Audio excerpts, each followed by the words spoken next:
Salut tout le monde, c'est Vapo. Vidéo aujourd'hui pour vous parler d'un mode particulier puisque c'est l'Akuma de chez GP Custom, un mode philippin, donc un original. L'Akuma que voici. Alors on va peut-être voir mal la gravure comme ça, mais de toute façon vous allez la voir de près tout à l'heure quand on va faire la vidéo en gros plan comme d'habitude. L'Akuma est un mode donc qui se compose en 3 tubes. Donc c'est pareil, hein, je vous ferai voir ça aussi en gros plan tout à l'heure. Il a comme intérêt d'avoir des pins en argent. Donc au niveau de la conductivité, c'est quand même autre chose. On sent la différence de toute façon de conductivité. Et bien évidemment, ce sont des modes qui sont numérotés, qui sont jolis. Et c'est des modes à collectionner. Vraiment des très très belles pièces. Fabriquées à la main. Le switch, c'est le switch version 2. Hop là. Il faut que je change sur le site la photo, puisque sur le site, la photo des modes présentés, ce sont les modes version 1 avec le switch tout lisse. Mais là, du coup, vous pourrez savoir que c'est bien, bel et bien la version 2. On se retrouve tout de suite en gros plan. Je vous montre ça en détail avec les différentes petites pièces qui sont proposées avec. À tout de suite. Allez, nous voici en gros plan, donc comme je vous disais, pour les Akuma, les deux modèles proposés sur le shop Vaposite.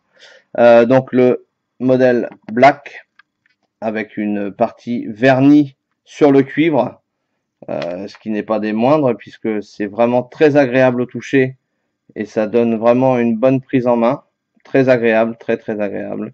Et autrement la version copper qui vous voyez déjà a bien passé avec le temps.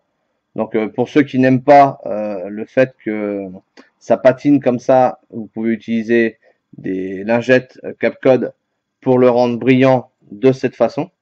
Voilà, parce qu'à l'origine ils sont comme ça, brillants de cette façon-là. Voilà. Je vous déconseille d'utiliser du Capcode sur la version noire, bien évidemment. Vous allez arracher le traitement, ça sert à rien. Ce serait dommage de complètement abîmer le traitement verni du black. Comme vous pouvez le voir aussi dessus, il y a des numéros. Ce sont des modes numérotés. Pour le copper, c'est reçu dans une boîte, hop là, de ce type. Voilà. Hop là. Comme d'habitude, hein, Vapo ne change pas, il fait tomber les choses. Voilà, une boîte Akuma avec le numéro du mode qui correspond sur la boîte. C'est une boîte en bois, hein, tout simplement. Voilà. Et pour la version black, même boîte, sauf que ils n'ont pas mis le numéro. Là, ils ont été ballots sur ce coup-là. C'était un petit peu, pour ne pas être vulgaire, couillon, de ne pas avoir mis le numéro correspondant au mode. Mais bon, ça reste une boîte quand même assez sympa. C'est artisanal, c'est fait à la main. C'est joli. On aime bien toujours les petites attentions de GP Custom qui font les choses en règle générale parfaitement bien. On va en ouvrir un des deux puisque de toute façon les deux au niveau intérieur et pièces c'est la même chose. Donc comme je disais, on a ici le switch en version 2, donc un switch verrouillable. Voilà, toc. Ici un switch verrouillable. On va démonter déjà le top cap. Donc comme je vous disais, contact ici. Un plaquage argent.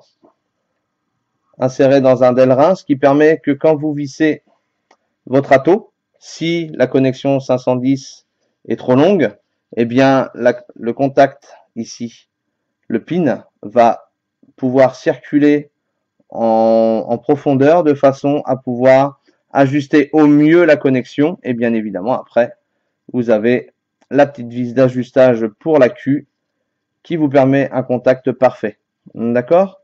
Donc c'est pas très sorcier, on a déjà vu ça ailleurs, mais ça le mérite d'être précisé quand même. Donc si jamais vous vissez un ato et que vous n'avez pas forcément contact, il vous suffit d'appuyer sur le contact Delrin et ça le remet en place on sent le contact, ça fait un petit clic et on sent que l'atto est en contact direct avec le pin. D'accord? Pour ce qui concerne le switch, c'est un switch sur ressort avec contact toujours ici en plaqué argent.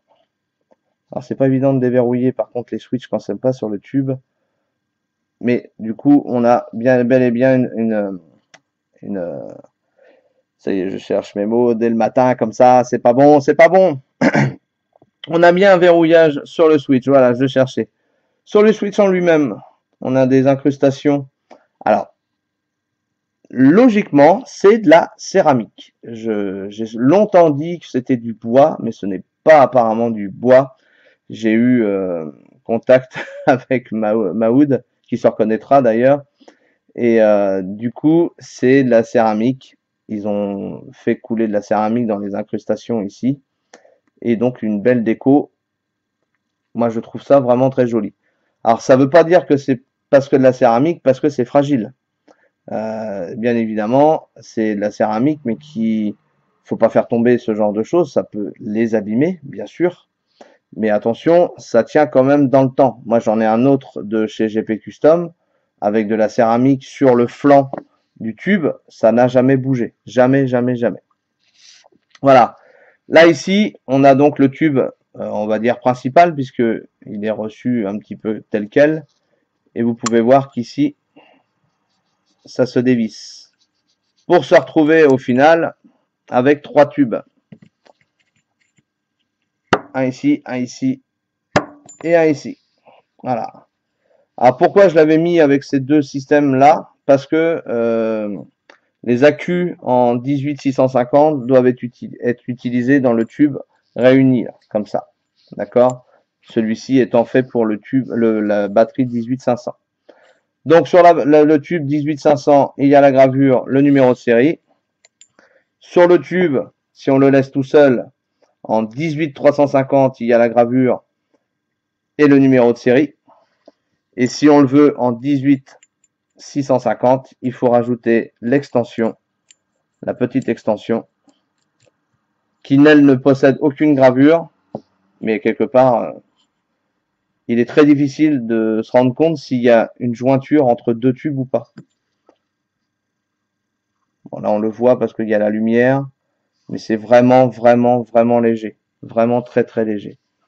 À l'œil nu comme ça, les personnes qui le prennent en shop ne sont pas capables de me dire que c'est deux tubes associés. Voilà. Conductivité. Alors, il y en a encore des puristes qui vont dire ouais, mais la conductivité que tu fais, c'est de la merde parce que tu montres pas. Bah non, je montre pas parce que j'ai pas d'oscilloscope. J'ai pas de ceci, j'ai pas de cela. Je suis pas un reviewer renommé. Je suis juste un reviewer qui fait ça par passion. Et j'ai pas les moyens de toute façon d'investir dans un oscilloscope. Et de toute façon, même si j'investissais dedans, je ne sais pas m'en servir. Donc la question se pose même pas. Ça sert à rien. Moi, ce que je peux dire, c'est que la sortie avec accu plein sur ce genre de petites choses, je vous ferai voir tout à l'heure, eh bien, il n'y a pas de perte plus que ça, alors que d'autres modes, quand on a une batterie pleine, peuvent indiquer des chiffres complètement différents. Voilà, un mode pour vraiment les passionnés de la vape, ceux qui aiment les belles pièces, ceux qui aiment les objets qui tiennent dans le temps, qui prennent des formes, pas des formes, mais des couleurs vraiment très sympa quand ça patine, pour les fans de mode qui patinent. Pour ce qui est du black, il restera bien évidemment tel quel, mais franchement, au niveau du toucher, la qualité du produit, là c'est pareil, hein. On a un double tube. Impossible de dire avant qu'on a un double tube. C'est vraiment, vraiment très, très bien fini.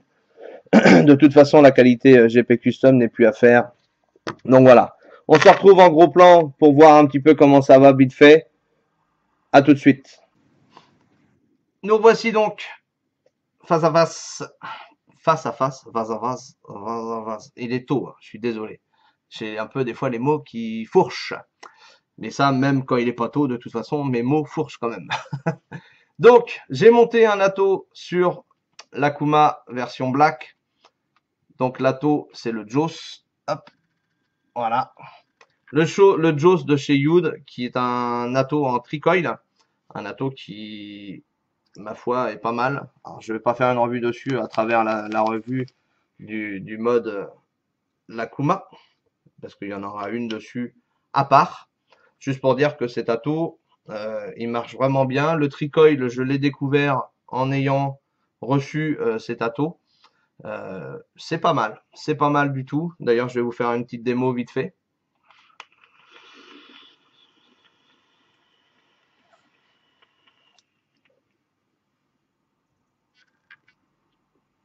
Alors, je tire pas trop dessus parce que je suis avec de la nicotine et le matin de bonne heure, la nicotine, le palpitant prend un coup, surtout en dripper comme ça. Bref, vous pouvez constater que malgré tout, ça envoie pas mal. Comme je disais tout à l'heure, la conductivité est bonne, vraiment très très bonne. Les vidéos vont continuer, elles sont bien en cours. Je suis en train d'en faire quelques-unes. Je vais les uploader au fur et à mesure. Comme je disais dans ma dernière vidéo, il y aura des revues sur des box. Bien évidemment, les Chinois sont en vacances du 1er au 7 octobre. Donc, il n'y aura pas de matériel qui vont rentrer prochainement sur la boutique puisque faut attendre que les vacances de nos chers amis chinois soient terminées. Et après, on va recevoir de la bonne qualité de cam. Je pense à la box 100 watts de chez Seagate. Je pense à la box 180, le God 180 de chez SMY. Vous pourrez constater aussi que Camry a sorti une box avec son nom dessus, mais c'est en fait la reprise de la SMY. C'est marqué Camry, mais c'est pas eux qui la fabriquent, c'est vraiment SMY qui sont les créateurs de cette mode, de cette box. Et donc voilà, le produit sera certainement le même et sera certainement au même prix. Il va y avoir très logiquement, et je compte sur Ellie d'ailleurs s'il me regarde, pense à moi, pour obtenir l'IPv3. L'IPv2 va revenir aussi. Il y avait déjà eu une revue de fait dessus, donc je la referai pas. Je ferai une revue sur l'IPv3 qui apparemment, elle, serait bientôt upgradable à 200 watts. Je pense que on aura atteint les summums et que aller au-dessus, ce sera ridicule. Autant prendre un four à micro-ondes après. Je suis pas partisan de la grosse puissance. Il est vrai que c'est confortable d'avoir une box qui envoie suffisamment de jus pour justement proposer une vape agréable, stable et lisse de toute façon. Donc voilà, aller au-dessus de 200 watts et obtenir des box qui sont au-dessus de 200 watts, pour moi, ça n'a aucun intérêt. Alors, ce n'est que mon avis, attention, hein, ça n'engage que moi ce que je dis. Mais après avoir testé différentes choses, déjà sur des modes comme ça, on peut arriver à aller au-dessus de 100 watts tout en étant safe. Mais mine de rien, après on rentre dans le système, dans l'idée de l'acroléine, et choses comme ça. Donc attention à ne pas faire n'importe quoi. À ne pas faire n'importe quoi, faut toujours rester prudent et utiliser toujours des accus qui sont faits pour ça. Ne faites pas n'importe quoi. Renseignez-vous. Si vous avez des doutes, vous pouvez aussi joindre notre boutique, la boutique Vaposite, et je suis sûr qu'il y a d'autres boutiques qui seront prêts aussi à vous renseigner par rapport à ça. Ce mode est disponible sur la boutique Vaposite, bien évidemment. L'Ato, s'il vous plaît, il est aussi disponible à tout petit prix. Je vous dis à bientôt. Bonne vape. Prenez soin de vous.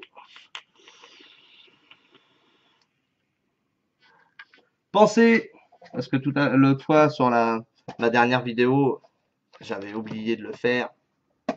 Pensez à Lévi, il est encore un petit peu temps. On arrive vraiment à la date butoir. Il sera trop tard après. Il ne faudra pas venir se plaindre si jamais on se retrouve en culotte courte à cause de l'État qui veut absolument mettre la main mise sur la cigarette électronique. Vous êtes au courant des différentes choses qu'ils veulent mettre en place. Ça va forcément être un problème pour beaucoup.